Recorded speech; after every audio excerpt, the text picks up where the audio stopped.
Right, right. I guess I was a little confused. No, it's all good. I thought we was doing it here live, so you just meant live on. Oh, no.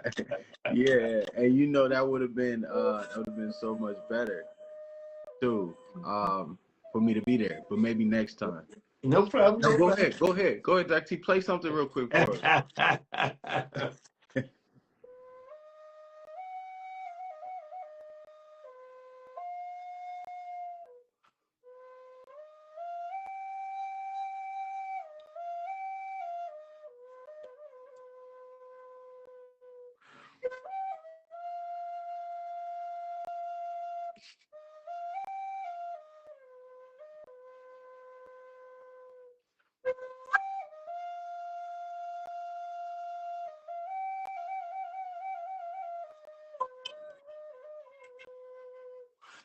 All right, all right, all right, right.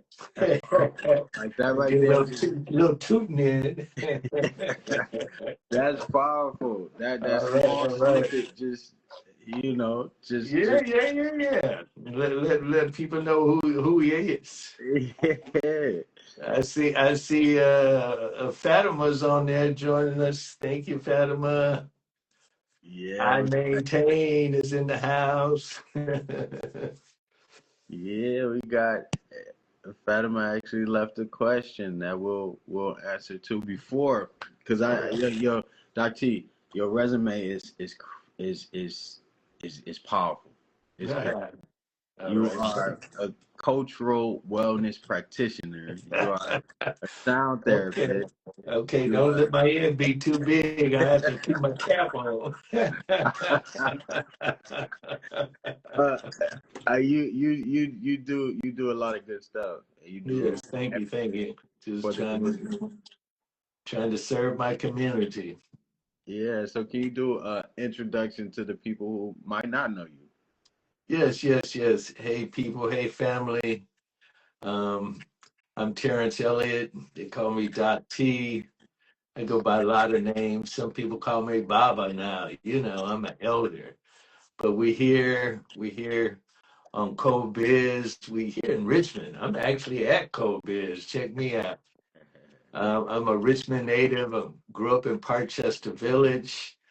Been an educator most of my life, a musician, educator. Now I found my real purpose, and that's sound therapy, which I go by playing instruments like bows, like this, and flutes and different things, so I can heal myself and share it with my community, my family, and the world. That's super powerful. That's super powerful. Now, I know that you've been doing it for decades, right? Yeah, I've been doing everything for a long time. Yeah. Can you tell us about the first experience when you first knew this was something you wanted to do?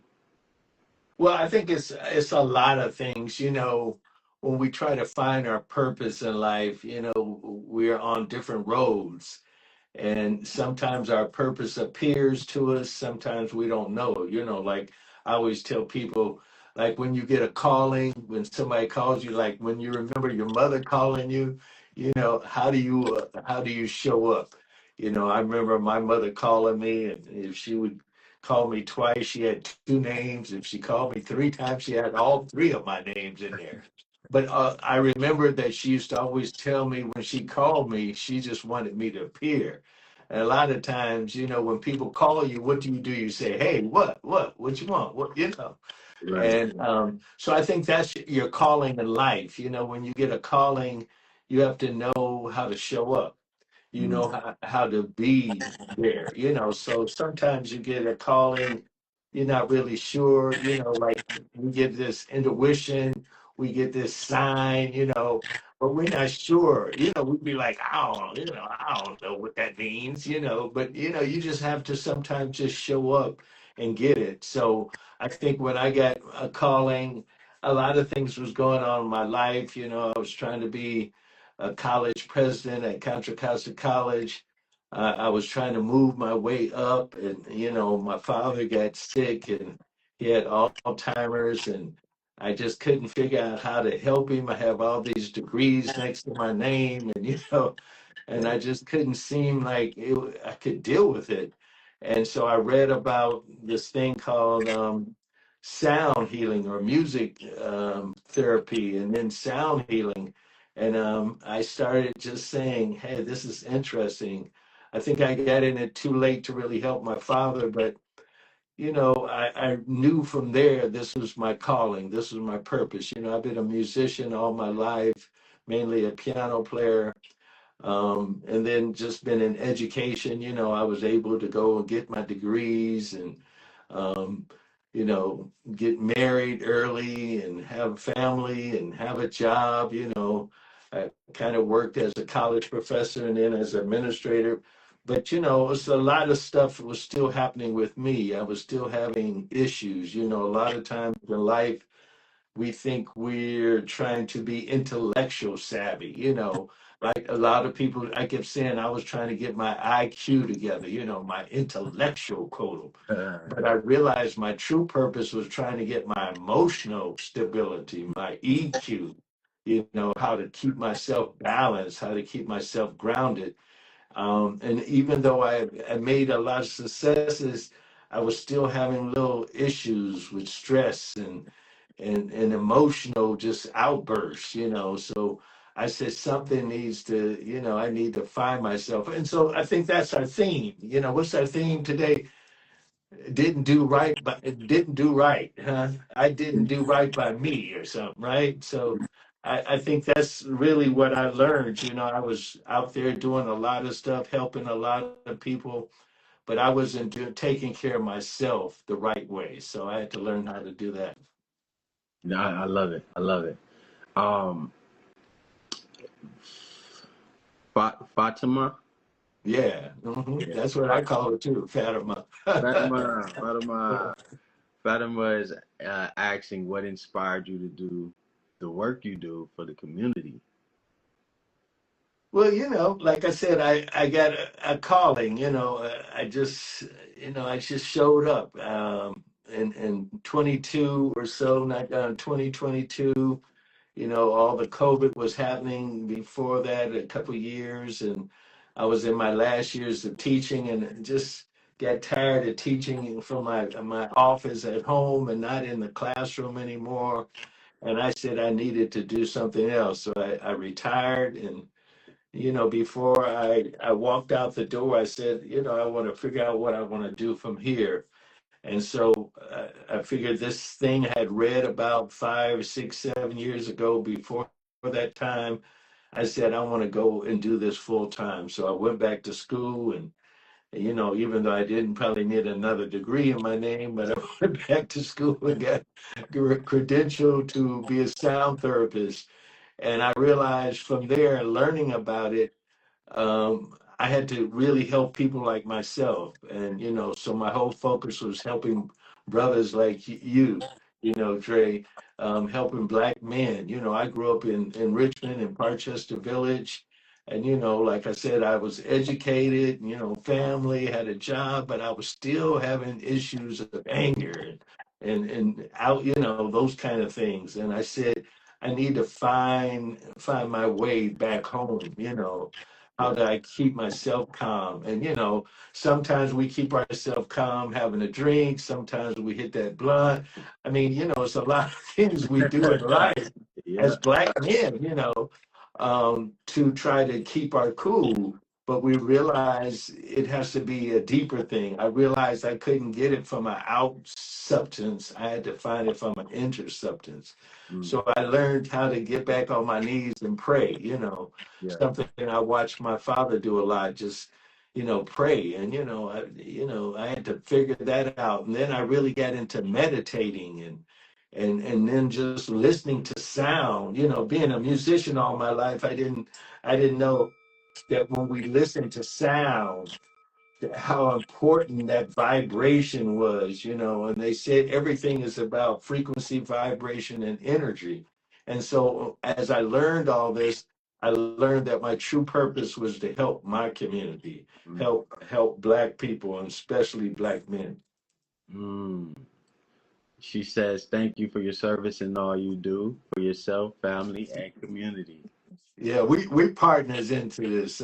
Sister Fatima is a sound therapist, and we work together a lot. She has a business called I Maintain, and we maintain. As people out here that's doing this healing work, sometimes not sometimes, but all the times we need somebody else that's gonna heal us. So when I'm down and I need healing, I call my sister Fatima, and she comes she comes through for me. So thank you, sis. Uh, Gonna say hi to Flex Space. All right. Flex Space said, "Hi guys." Flex Space says, "This is insightful." Shani says, "Yes, I love this." She is the founder of Melanin Unlimited. All All right. right. So, Doc T, Yes, like yes. me, like I'm not on your level, but I do a lot. Yeah, well, we all on the same level. We all on the same You level. see, you might be even higher than me. I'm down here. See, come on now. No, but when people ask me like what do I do, I usually just pick one. For you, because you do so much, right? You're a musician, author, sound therapist. When people ask what do you do, how do you respond What do I do as a sound therapist, or what do I do? What in you life? mean? Like somebody not knowing you, they like, hey, nice to meet you, Doc T. What do you do for a living? I try to keep living. My brand is called I Am Him, and that's what I stand up and say. I am Him. I'm healing in music, and I know healing is a practice. It's not something we do. I can play a note or hit a tune and think I'm there. It's a life journey. And being a musician, I realize that. Sometimes we want to get to fame and we think success is about how much money we make or how many hit songs we get or something. But music is something that you have to keep doing for the rest of your life and grow in it. You don't ever want to feel like you reached the peak, and I said, well, if you reach that peak, maybe you're not, that was the end of your life, so I just keep wanting to reaching and working. I know being an educator, a part of being an educator and a teacher, I've learned that one who teaches learns, one who learns teaches. So that means that's your life goal. It's not about that degree or passing that final exam or turning in that term paper. It's about constantly your whole life learning and sharing what you know and growing, so we can keep going, so I think that's our journey. So being an author, this is my third book, and just trying to keep my story alive, so just keep all of this going. Yes. Can you tell us about the book? It explores how sound and music serves as a pathway to healing, Yes. resilience, and cultural restoration with Black communities. Right, right. So, if I could show this to everybody, I push this on my IG page, all the time talking about my book. Um, and I'm thankful for a local publisher, Akila Sharifa Akila Parr, now who just started her own bookstore in Pittsburgh on Railroad. I think it's 485 Railroad in Pittsburgh, called RP Books, Revision Publishing. I met the sister online.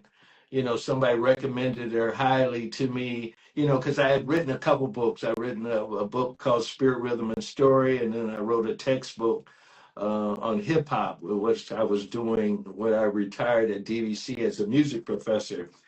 But as much as those books sold, I was getting very little returns. It's just like being a musician. You put out a song and you might get one penny out of every record sold.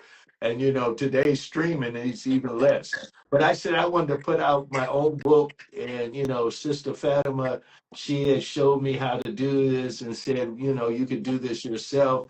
So I decided to self-publish my book, and I had this sister with Revision Publishing, sister, I call her Akila. um, who helped me tremendously and just put their hands and helped me walk through the steps and to get it done. But this book, like I said, this book wasn't just about healing or sound healing. It was important that I write it for the Black community. And if you could even just look at the cover, you could tell I was focused on my community, and how we have to heal our community. They say, as I heal myself, I heal my family. As I heal myself, I heal my community. As I heal myself, I heal the world. And so that's my journey, to heal the world, but it has to start with healing myself. So I wrote about the power of sound, about what sound is about, how this is an ancient practice, and how this is a Black African practice. This was started with us. Now today we see people doing yoga, see people doing all the bows, and everybody looks at it and says, that ain't our thing, that's a white thing. And then I realized, studying this and start going back to tradition. I get to travel to Africa quite a bit. I've been going to the continent since 1981. I realized this is our story. This started, in Kemet. This started in ancient Egypt. This started in West Africa and Ghana, Mali, and Songhai empires. This started with us. This started in Zimbabwe with all the healers. So we've always been the healers, and we've always pushed how to heal ourselves and how to heal ourselves with sound. And when we think about music, music has been really almost every style of music has come out of Africa, and everything we know about music has come from Africans. But in this country and a lot of European and Western philosophy about music is about entertainment. And I'm saying music is more than that. Music has a deeper sense. It's medicine. It's our healing energy. So once we get in tune to listen to tones and listening to vibrations and getting our bodies nailed to that, we understand the power of it. So I wrote about that. I wrote about the ancient practices. I wrote about how this was done in the pyramids that we call mirrors. That's the true name of them, and how they use these for sound chambers, and how we learned about the drum has always been an instrument that resonated with our heartbeat. And so these are the things I talk about, and these are the things I practice. That's powerful. That is powerful. I'm just going through the comments. Shani saying yes. He's saying, is he available on the 30th? We're doing this program. Me and Shani, we're working on a program together. It's Act Woke. And it's a all-day experience where it's different workshops where we are kind of catering to mental health, but we're doing it through arts. So I'll be leading. Know who Shani is? Yeah. Yeah. So yeah, Sister Shani used to work with my wife, and she went to college with one of my buddies from the Amen organization I'm a part of, Morel Green. So yes, I know Shani well. So Shani, Shani, whatever I can do, I'm here. I'm in the community. I'm here. Just give me a call. Let me know how I can help. I'm there for you. Okay, that's perfect.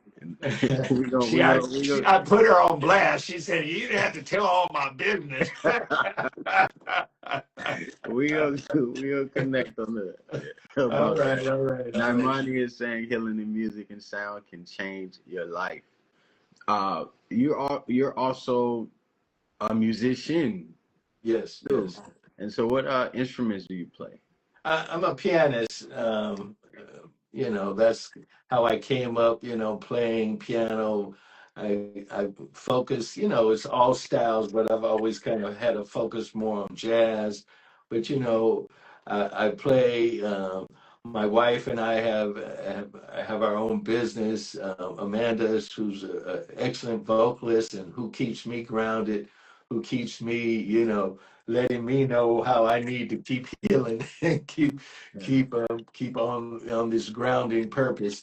But you know, music, I had to pull back from it a little bit because, like I said, I was so ingrained trying to be an entertainer, and you know, so ingrained trying to, you know, in some sense, trying to be that star. You know how you know how we from the community, we got to be a star, right? You know, we we want everybody just to clap and you know say I'm somebody, you know.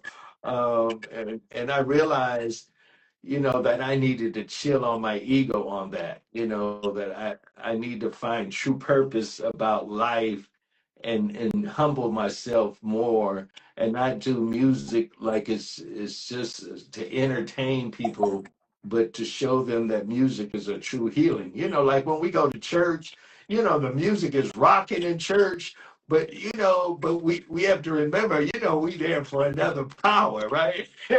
You know, it's not just entertaining us; it's supposed to be filling us with that soul foundation. So that's what I realized, that all music has this root, and sometimes it's just listening to one tone, just hearing that sound, just locking in on that, you know, and some things that we do call toning by buzzing, boo, and finding ways to just calm ourselves down. Because, like I said, it's all about your emotional quotum. It's not about getting too high or getting too low. You know, they say when you focus too much on your past issues, that's depression. When you start thinking too much in your head about what's going to happen, that's anxieties. I think it's all about living in the present. And when we just listen to one tone sometimes and just meditate, or just, you know, a lot of times when people hear meditation, they get nervous because they like, how do you do that? You know, I can't keep still, I can't keep quiet. But I think if we start meditating, just listening to sound and humming, or just listening to relaxing music and just calming ourselves down, keeping ourselves calm, finding that moment, you know, at night and in the early mornings, just to kind of get back into yourself, say those affirmations or mantras, go sit by the water, just listen to the water, go sit at the park, take your shoes off and walk in the sand or walk in the dirt. You know, these things we have to get back to. I think we're so removed from being the humans that we are. You know, they said a part of being human is just understanding that the art about it, you know, how we have to be creative, how we have to be connected to those kind of things. And I think one of the things that we're missing is sound. We got so geared up by pumping so many artificial things in our system, pills and, you know, I mean, now you go buy cannabis at stores. You know, I don't know what they're putting in that stuff. You know, but you know, we got to get back to eating natural foods and living the conditions we need to be, you know, having more water. So I always tell people we got to earth our bodies, we got to water our blood, we got to air our breath, and we got to fire our spirit. And what I mean by that, we have to find those essence of life that keeps us balanced, you know, more foods that have water in it, more plants to get that water, to water our blood, keep it clear, air your breath, breathe more, take deep breaths through your nose, push out your diaphragm, let it go and find. So when we do yoga, we're stretching. You know, I work with a great brother called Chocolate Buddha. He calls himself Chocolate Buddha, Rondi Isaac. And on Saturdays, he holds something what he calls barbershop yoga for black men. And we get together in Oakland on Market Street, and we just stretch and breathe and, you know, tell our stories and listening to sound and just kind of come back to nature, come back to ourselves. So I think that's what it's all about. I love that, and I love how earlier you mentioned, you know, we the way that we as black men kind of handle things is, you know, we convulge because I did that. You Right, know, right, I, right, right. I found myself projecting. I found myself, you know, it was this crazy anger where I Mm, just had to, you know, just show myself, and I was right, kind of fueled with drinking and things because it was right, right. internal stuff that I didn't understand. I Right. didn't know. how to handle or control emotions, you know. Yep. Yep. And so I love how you said that music is a way for us to kind of Right. take, you know. Yeah, I mean, we got all kind of music, but sometimes we have to listen to that meditative music. Yeah. It doesn't have to have no lyrics. It doesn't have to have the melody we used to. It could just be playing tones, and the time that not necessarily just put you to sleep, but put your body at ease. You know what I'm saying? Yeah. Yeah. Yeah. Yeah, yeah. And Okay. I used to get that from, I thought smoking was everything. I thought herbs was, I just thought that was my thing. Nothing wrong with that. That must be good for you. Yeah. Yeah. But I realized that if every time I need to calm down, I need to go bring that in my system, what am I really doing in me? So I think we have to find something in ourselves, just like just imagine ourselves at the beginning of civilization where there was no doctors, right? There was nobody. I mean, how did you cure yourself? I mean, what did people do? Did they go sit by the water? Did they just kind of hum? Did they do some movement? I mean, what do you do? Like, what if we're on an island? We just got on the island, you and me, we somewhere and we by ourselves. How do we cure ourselves? There's no pills to take, right? Yeah. But maybe it's we have to just kind of find that healing within ourselves. I love it. Can I? I'm gonna bring up a quote really quick. All right. Uh, so this is what you said. Uh-oh, now watch out. You said I haven't been able to reach us here, do things in my hometown, but the world is receiving me. Mm, You also said I was feeling a way about this person and that because they didn't do me right. mm. Yeah, well, it's a lot of things, as artists, whoever we are, it's the hardest to make it is in our own communities and with our own families. You can get big outside of your house, outside of your community. I get talked about somewhere else, but when I come home, people are like, I don't know who you are, man. You just homeboy from up the street. Yeah. So I realized that, and then we start blaming people. We blame our community. Like this ain't the place. I need to be here. I need to be, somewhere big. Richmond. Richmond ain't big enough for me. Stuff like that, or we start blaming other people. We feel like people holding us down. We have this whole thing about crabs in a bucket. You just hold me down. I'm trying to get up there. Y'all don't understand. But it's really about yourself. It's not about talking about where you from or all this or whoever. It's about shining in yourself. Like I tell the students, when I shine, you shine. When you shine, I shine. I mean, we have to lift each other up. We don't have to be better than anybody. It's this term that I use in that comes out of South Africa. It's called Ubuntu. It means I am because we are. Ubuntu, Ubuntu, Ubuntu. I am because we are. And, so I realized I'm nothing without you, brother. I'm not bigger than you. I am you, and you are me. So I can't walk around like I'm bigger than you. I'm better than you. I'm doing something more than you. We the same. We have the same emotions. We come up and if we understand that, we understand that somebody brought us up and, we keep helping each other. Like people always look at me and say, man, I want to be like you. I tell them, all being like me is being old.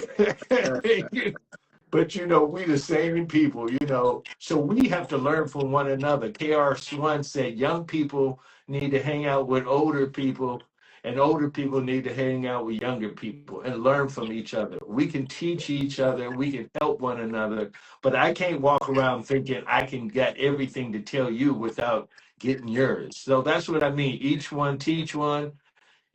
each one teach one. So I'm here to learn from you, and hopefully, I can share some of my story with you. Definitely. And it's crazy you mentioned that because me getting to know you before Mm. today, I was like, I want to be like him. I, I promise I said that. Yeah, so you just want to be like you. Yeah, you just want to come up. But hopefully we can share things, because I need to know how to do what you're doing. See, I'm here waiting on you. I'm saying, where is this brother at? I'm over here waiting. Didn't he say he was gonna be at what? Yeah. The brother said, yeah, he gonna be online. He didn't tell you have to be here.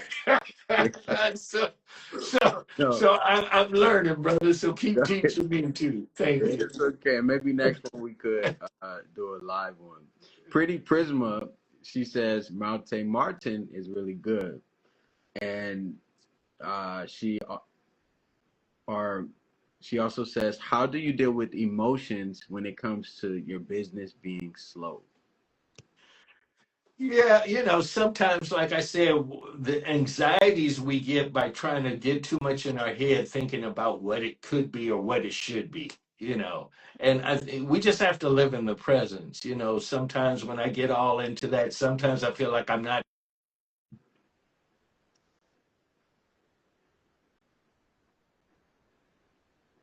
Uh-oh.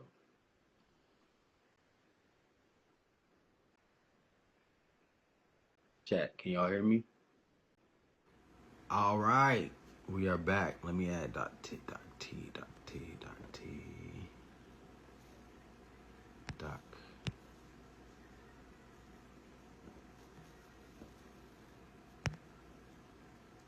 There we go, doc. All right, so I'm going to add you.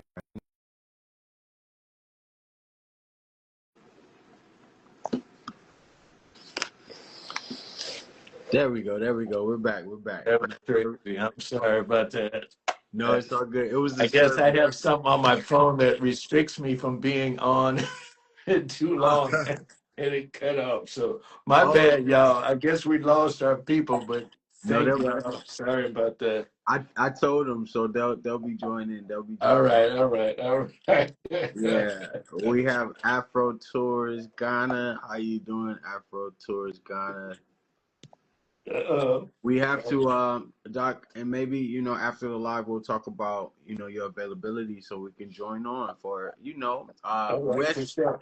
Wes had an idea of maybe doing a lunch kind of like sound bath thing where we talk a little and then you do sound bath. Yeah, yeah, that would be great. And Yeah, then I did tell the viewers too, like before we end, we'll get a sample of your sound bath if that's okay with you. yeah. I didn't really bring too much stuff, but I can do a little bit. Okay, okay. I'm trying to learn how to be creative with my own stuff. I haven't got my little thing to ring my bell, but I'm gonna try to figure it out. Oh, no problem. So I'm just sending the live really quick All right. to a few people just so they could join, All right. and we will continue. For the next parts, I'm gonna bring up just black experience, like you being a black man, your experience. All right. No problem. Let me get this. Is that your noise or mine? Oh, that's probably me clicking on this. So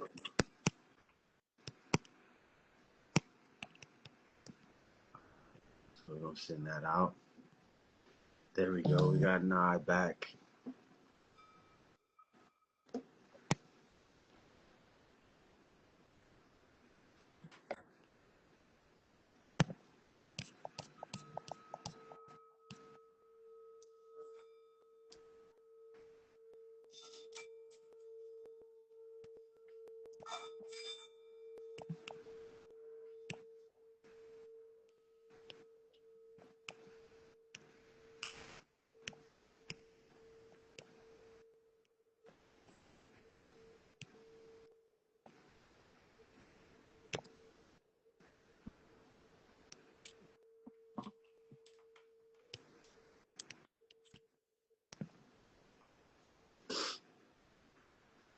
So how was that experience? How was that journey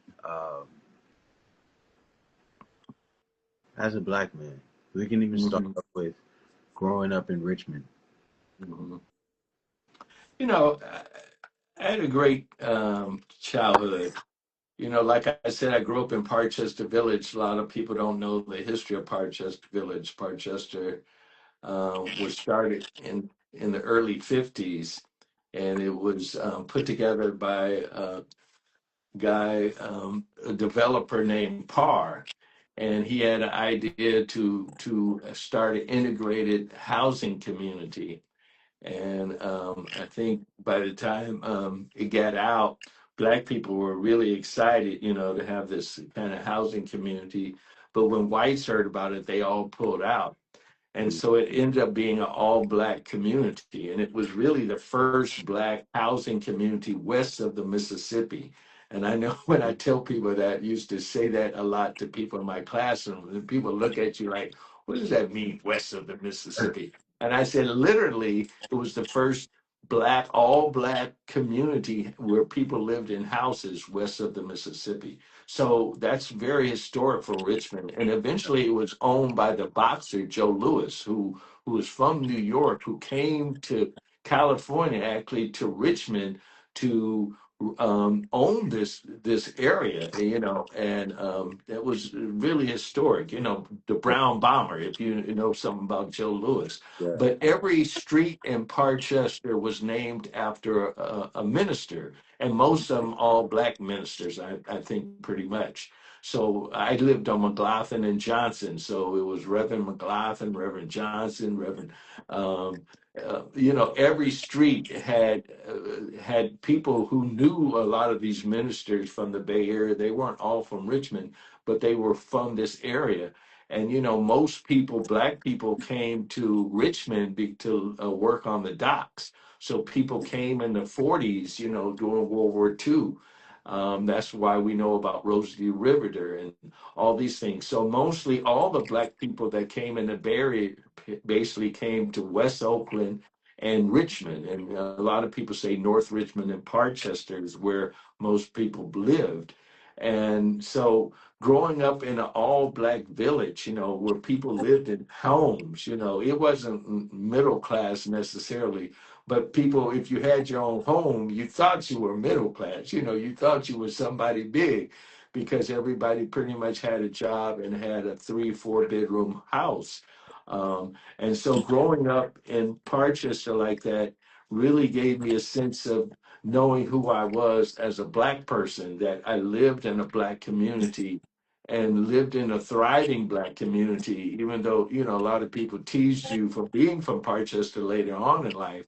But it was a very proud thing, you know, growing up in Parchester. So I always took that in my life, you know, that I knew that, and I knew living around Black people was no shame. There was a lot of pride, you know, that people, you know, literally we looked at our neighbors as family, you know, that I knew my neighbor across the street, if she saw me doing something wrong, she could chastise me and tell my mother, who would get me even more trouble. So, you know, I thought those were good things, you know, growing up. And as my opportunities to travel to Africa, I realized that whole same sense, you know, like nowadays, you know, when we call older women, we call them aunties, or when you call older men uncles, that was common in Parkchester. You know, we did that. And when you go to abroad to West Africa and to most African countries, you know, you see an older person, you know, you call them auntie or uncle, you know, that was just naturally. And, you know, Richmond, if you know, being from Richmond, we had this thing we called everybody, especially close to us, our cousin. That's my cousin. Hey, cuz, hey, cuz, you know what I'm saying, right? Yeah. Everybody's your cousin. And, you know, I realized that that was a very African way of dealing with community. Yeah. We were family. You know, everybody was your family. You know, it didn't matter if they was your blood or not, they were your family. And, you know, so that's why I loved Richmond. So, but, That's you know, good. Richmond has its, you know, its other drawbacks, you know, like in the 80s, you know, when I was bringing up my family, when I had kids, in the 80s, Richmond had a bad reputation. Mm. They had, one of the highest death um, um, rates in the country. They were on the top 10 list in the country as being one of the most criminal cities and higher, populations of murder and stuff. So, it had its drawbacks Yeah, too. yeah. I like that. And it's like right now we got this thing. We be like, bro, what's up, brother? What's up, brother? Right, right, Yeah, right, right, right, right, right, right. yeah. And people really be saying, "Is that your brother?" It's like, no, no, no, that's my, you know. Yeah, I think yeah, that's a culture thing too. yeah. That is a culture thing. Yeah. So we know that music is healing. You're right. And we hear about the influence of music. Like this is not something new. I remember, growing up and there was this thing with like hip hop or, certain things. And it goes further like video games and stuff like that. Like now that you're in the healing part of music, does it change the other type of music? Like let's say you hear a song, does it change your view on other music? No, I've always loved all music. I definitely grew up in the hip hop, generation. I was in high school in 1973, a sophomore in high school. So 1973 is so-called the starting date of hip hop, in the Bronx, So when we said DJ Kool Herc and his sister Sydney, his sister started wanted to have a party and wanted him to DJ, and they say hip hop was born, in the Bronx and in Sedgwick Avenue. So, but that's why I wrote the hip hop text. For years I started at Contra Costa. I first started teaching at San Francisco State in the Black Studies Department when I just graduated in 1980. And I taught there for a few years. And then later I got a full-time position at Contra Costa College right here in Richmond. Some people say San Pablo. Um, and I became the chair of the Black Studies Department, and later was called the Africana Department. But there, I realized that all these kind of things were connected in how we look at who we are and what's going on. So I think I've always just tried to tie these kind of connections in my life. And music, I always thought music wasn't like the advanced subject area. Sometimes I would be embarrassed telling people, yeah, I was a music major, or I'm a musician, because people, that's people used to say you can't bring a guy home to meet your mama if he's a musician, that kind of thing, because they'd be like, you ain't got no real job. Right. but when I really started learning more about the African content, like I said, I used to teach a subject called humanities.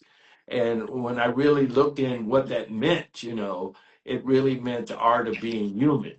And so we have to understand, to really understand being who we are as humans, who we are as Black men or African, it really is with our art. Our art has been able to teach us who we are in life. So when we look back in history, and only ways we know about history is because of some artists. Only way we know about a lot of things that happened in Kemet, ancient Egypt, is from the writings in the pyramids, or MERS that they call them. So these pyramid texts, or some people call it hieroglyphics, these symbol writings, were done by artists, right? They weren't done by the scholars. They were done by people who wanted to leave that behind. The buildings, the shapes, everything in life that we really know about things is really from artists, authors that told stories, songs. So when I think of hip hop, that's why I wrote the book on hip hop, because I got tired of people putting in a negative thing about hip hop. Hip Mm. hop was an important attribute. And like I said, if you really want to know about hip hop, watch some YouTube on KRS-One. we call him the teacher, right? He will break down what really hip hop is. Hip hop is a movement. Hip hop is more than just music. And it's like back in the day, in my time in the 60s and 70s, I used to be into this guy, Amir Baraka, who was called, I mean, his slave name, as we call it, was Leroy Jones. He wrote a book called Blues People. So every era had its music that was important. Some was blues, some was jazz. We just in another movement. So in the Harlem Renaissance time, they said it was the jazz movement, right? In the 60s, we had that kind of thing going on. Then kind of funk came later. But every music period really was a part of our history, understanding who we were. And it's only the music is negative what so-called these white producers and executives want to push in our community to make it negative. I don't think most people, most hip hop artists are not going into the studio thinking negative things. They're Yeah. being told, if you watch the movies about, about Ice Cube, NAA coming up. We watched all those movies. We know that they told them to say these things. They Right. told them to be negative, and people that said, no, I didn't want to say that. I just wanted to say what the truth is. I wanted to build my people up. When you look at early hip hop artists, especially in the 80s, a lot of the late 80s when conscious rap, they called it, came out, everybody was wearing African garb, like I'm wearing my booba, my dashiki now. Yeah. Everybody had chains, Africa on their chain. Everybody was pushing. Sisters Yeah. wore earrings with Africa on it. I mean, it was a movement, but they said that had to change. When Pac was out, Pac was our son. Really hip hop, a lot of hip hop, if people really know it, they will tell you a lot of hip hop started in Richmond. People like Snoop talks about how he really learned about hip hop from Richmond artists. When I grew up, I mean, when I was coming up and laying tracks for a lot of people, I remember people were coming from the South, coming to Richmond to learn, like Master P. Master P, a lot of his early stuff before he got big where he was from in New Orleans, he got big in Richmond. He came to Richmond and grew. So a lot of artists really came out of the Bay Area. Pac, he might say he got it from Oakland, even though he lived in Marin, Right. right? But Right. he really got a lot of his upbringing from Richmond. A lot of the early rappers, I love one of the rappers I follow and talk to a lot. His name is Ricky Antonio. He's a comedian. He's a bona fide rapper and musician. He always telling people the true story about hip hop and how a lot of the stuff came from Richmond. And so I think we need to that's why I wrote this textbook called Hip Hop Music and Culture, because we need to know the true story, not from a white version, not from somebody else trying to tell us who we are. We need to learn it from our own people. Yes. Yes. And I respect that. That's what you spoke about a lot. Just the education about it, and that helped to bring the pride in the city and the music and what you do. And you brought up something where you said, "Don't bring home a musician." Like I relate to that because as an actor, it's like, what? Right, right, right, Like out of that's not a job, right. It ain't a real job. Right, right. So I definitely related to that. Um, you have how many albums do you have? I see that you are on iTunes, Apple Music, Right. Spotify, Pandora, and then we did have a comment that say you are on all streaming platforms. Yeah, Um, yeah. I did 6 CDs. I released 6 CDs. My last one is a digital, just digital. It's not a hard copy. But I put out I've been writing and recording with a lot of people. I got to work with a lot of artists. When I was in the 80s, I worked with a local group in the Bay Area called Timex Social Club, and we had a number one hit called Rumors. Look at all these rumors surrounding me every day. You know, the Yeah. same person that I got five on it, Michael Marshall, who was from Berkeley High, started a group called Timex Social Club because they all had Timex watches. Timex watches was a big thing back then in the 80s. So they started this group called Timex Social Club. And we put out that hit, Rumors, and we traveled all over the world. It was a number one song all around the world. So, you know, I get to go on Soul Train. I get to do a lot of things. And, you know, so I really, you know, feel like that was my coming up, even though I had been playing for years as a jazz pianist, you know, so I got into that vein, you know, because coming up in the Bay Area, we all had a mixture. We all like the funk. I grew up in the funk era, you know, so Yeah. I mean, you know, we love the funk, that bass, boom, boom, you know, we love the funk. So I grew up with bands, playing in bands. You know, I was in a band in Vallejo called Establishment. You know, we were kind of rivals with Confunction Band, or they were called Project Soul, and we were called Establishment. So, you know, I've been doing this thing for a long time, playing music, but I've always had my own ear of what I wanted to put out. So I basically always try to write my own music, record my sound, and just put it out there. You know, I had worked with a lot of artists, but I thought it was more important about me laying the things. Now I'm working with my 10-year-old granddaughter who just putting out her own songs, you know, and just working with her. And she's writing and she's telling her story. And I keep telling her that's what it's about. It's about me sharing it with you so you share it with the world. My wife said that's probably going to be my biggest hit, my granddaughter's song. So yeah, we're still doing it. You know, we're still playing. I think that keeps me feeling young and keep me feeling a part of the groove, a part of what's happening. You know, music can keep you going. You know, it excites me. I love to play. You know, and I think that's what it's all about. That's powerful. That's powerful. And I like that song. You know, you don't know that song. You I, know that song. I heard that song. I heard it. I first when you said it, I was like, oh, oh. Oh. Yep. So, Yeah. yep, we got on Soul Train. I remember when I was on Soul Train, and then I would come out the house because I was living in Uh-oh, Doc. I think it I, and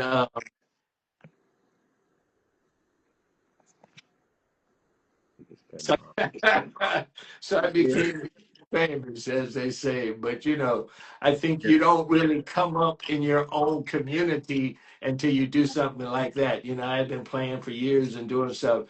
But once I got on Soul Train, yeah, people like recognize me. Oh, So that's so cool. That's so cool. I know you get a whole lot of love and respect in Richmond, and a lot of people like really, really, like honor you.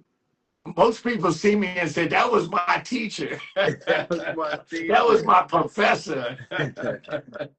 Yeah, and Yeah, then it's nice. It's nice. yeah, that's cool. A lot of love. Even announcing that we were going to do the live interview, um, a lot of love came through for you. Oh, beautiful, beautiful, Yeah, beautiful. yeah. And so we will definitely continue this. We'll. Yeah, yeah, yeah, yeah. I'll check with your schedule. Before we leave, though, let's talk a little bit about the instructors and about the classes that you were teaching at university. Yeah, you know, I've mostly spent my career working in the community colleges, even though they don't call them that too much anymore. Yeah. That meant a lot to me, you know, being community based. Like I said, growing up in Parkchester, you know, I went to San Francisco State. I got my degree in Black Studies and Music. And, you know, San Francisco State was the first university to start a Black Studies department. So that started in 68, 1968. I was in around about second, third class of people coming out of San Francisco State with a Black Studies degree. And, I really didn't go there for that degree. I went there so-called first. I went to college to be an engineer, electronic engineer, and I got sidestepped because, I love music. And I said I wanted to be a musician, although my mother thought I had lost my mind. I decided to major in music, and I took so many Black Studies courses because it was just grounding me, being in the music department, being the only Black in my classes. A lot of times I was just really just feeling down, like professors telling me I didn't know enough about music because I didn't grow up playing classical music. I grew up going to church or listening to folk. You Yeah. know what I'm saying? We didn't know nothing about classical music. So I took a lot of Black Studies classes to balance me. But um, it just, I think we get on the road we're on for different reasons. Like I said, I probably been on this projector, just on this ladder to become who I am now, and everything was just leading me to that, and I just didn't know.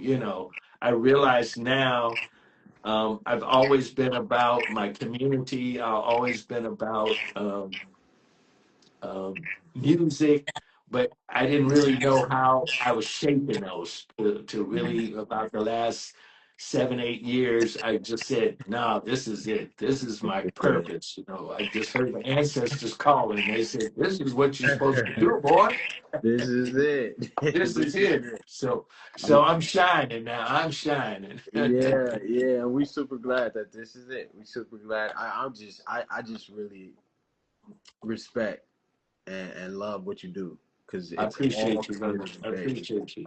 Yeah, everything is for other people. Everything is for somebody else. The music, the books, the educating, the things that you're doing within the community. I'm super glad that you took time to to talk with me about it. We are going to post this on YouTube, All right. and Thank you. Thank you. I'll Thank you. contact you. I'm gonna contact you about scheduling so we can see Yeah, you out. yeah, yeah. Let's keep this up. Yeah, Maybe it would be nice to do a whole sound bath, and that'd be cool. share that where I could share some of the instruments and talk more about what frequencies we need to be on, and how do we find those frequencies Yeah, yeah, with those kind of things. that'd be powerful. That'd be powerful. We'll talk. We'll talk after this. Before we close out, can you leave us with a little bit of sound that allow us to have an amazing day at peace? Yes, yes. Well, I'm not sure. Let me see if I can turn this around here a little bit. Let me see. I don't want to drop my phone too much. Can you see my bow? I see. Well, yeah, I see. I see the one. Okay, I don't have my striker, but I found a pin in my bag. So I know my Oh, sister Fatima's laughing at me, but but this is not what we usually do. But a bow, this is called a Tibetan bow or Himalayan bow. And what it does, we call it a singing bowl. And a lot of times my mallet will help it ring and sing, right? So yeah, really what it does, it just plays these sound, and we hear it. And sometimes when I rub it here, I'm rubbing it with the wrong kind of tool. But when we rub it, it gives us these sounds. And again, we can find these sounds in a lot of things we do in life, like I really try to help people just buzz, just find buzzing. If we just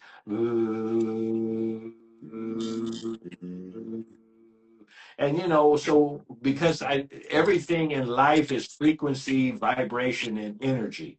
And that concept, everything in life. And as we really practice our breathing, our breath is like spirit. And when we really focus on how to breathe, how to just blow and just kind of hear that vibration, we kind of keep ourselves calm. And so that's why I play this instrument here. It's called a drone flute. And a flute just kind of plays these tones, you know.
So the sound, because sound is so magical and so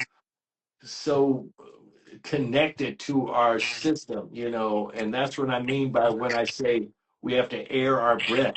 When we play instruments like the flute, I'm airing my breath.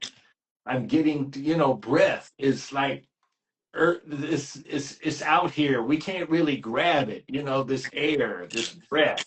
But Yeah. it's our life source, right? We couldn't live if we didn't breathe, Right.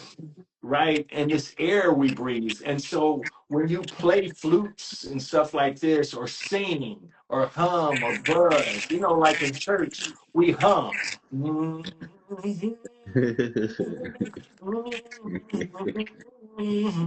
And you know, anything that's bothering you, you can go